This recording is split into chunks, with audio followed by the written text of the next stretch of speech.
छिलका कौन पाता है? ब्रह्मांड नायक प्रभु हैं।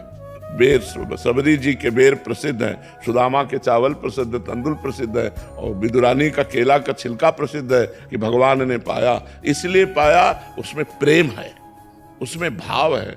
यदि वस्तु में एक पत्ते में एक तुलसी दल चढ़ा रहे हो, आपके आंसू गिर रहे हैं, भाव उतने में भगवान बिक जाएंगे। जिन्होंने हमें प्रभु का मार्ग बताया, जो हमें प्रभु का नाम दिया, जो हमें मंत्र दिया, पहले उन पर हम गुरुर् ब्रह्मा गुरुर्विष्णु गुरुर्देव महेश्वरा गुरु साक्षात परब्रह्म तस्मै श्री गुरुवे नमः, और डट के नाम जप करें तो बिना चाहे श्री जी के दर्शन हो जाएंगे। जब गुरु पर भाव नहीं बन पाएगा, मंत्र में भाव नहीं बन पाएगा, नाम जप में भाव नहीं बन पाएगा, तो कोई से श्री जी मिल जाती हैं क्या?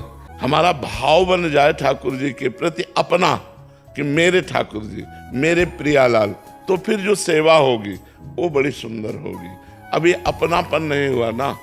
अब जैसे आप तो पाओ हलवा और चाय और रबड़ी, और ठाकुर जी के आगे रख दो चिरौरी, तो फिर भाव क्या रह गया ठाकुर जी का? क्षमता में क्षमता है, अगर क्षमता नहीं आई तो फिर नहीं रह सकता। जो मान अपमान में सम, शत्रु मित्र में सम, दुख सुख में सम, जो लाभ हानि में सम, वही मुस्कुरा सकता है। और ये जितना भजन करोगे, शास्त्र स्वाध्याय करोगे, सत्संग सुनोगे, उतने धीरे धीरे समता आती चली जाएगी। तीनों बातें जीवन में होनी चाहिए, खूब नाम जप, शास्त्र स्वाध्याय और सत्संग। बिना सदगुरु की शरण में गए थोड़ी कोई ज्ञान प्राप्त होता है। किसी निर्गुण उपासक महापुरुष की शरण में जाओ, वो तुम्हें मार्ग बताएगा कैसे। ये वेदांत सब निर्गुण निराकार की उपासना का तो वर्णन कर रहे हैं। जितना वे उपनिषद है, वेदांत है, वो सब उसी परम तत्व का तो वर्णन कर रहा है। तो आप उसकी शरण में जाओ, वेदांत पढ़ो, निर्गुण निराकार के विषय में ज्ञान प्राप्त हो जाएगा। और सही पूछो तो निर्गुण और निराकार तुम्हारा ही स्वरूप है। वैदिक सिद्धांत से चलोगे तो ठीक माना जाएगा।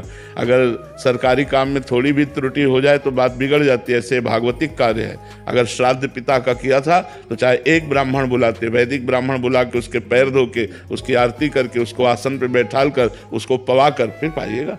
सिद्धांत है तो सिद्धांत के अनुसार चले।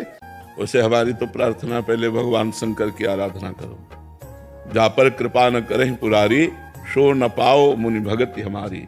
औरो एक गुपुत मत सबई कहो कर जोरी, शंकर भजन बिना नर भगति न पावे मोरी। तो प्रथम तो देवाधिदेव महादेव की आराधना करो। उनकी आराधना से ही भगवान की प्राप्ति होती है। श्री जी की तरफ मन लगता है। जैसा हम पर कृपा हुई तो महादेव की ही कृपा से मार्ग मिला है। चाहे पूरे वेद कंठस्थ कर लो, स्थिति नहीं आने वाली। स्थिति आएगी भजन से। सिद्ध महापुरुष सनक सनंदन सनातन सनत कुमार जी लेकिन निरंतर हरिशरणम हरिशरणम हरिशरणम जपते रहते हैं। खूब भगवान का नाम जप करो। सद्भावना, पॉजिटिव विचार आएंगे तो हमारी निगेटिव विचार नष्ट हो जाएंगे। दुर्भावनाएं, दुर्वासनाएं सब नष्ट हो जाएंगी।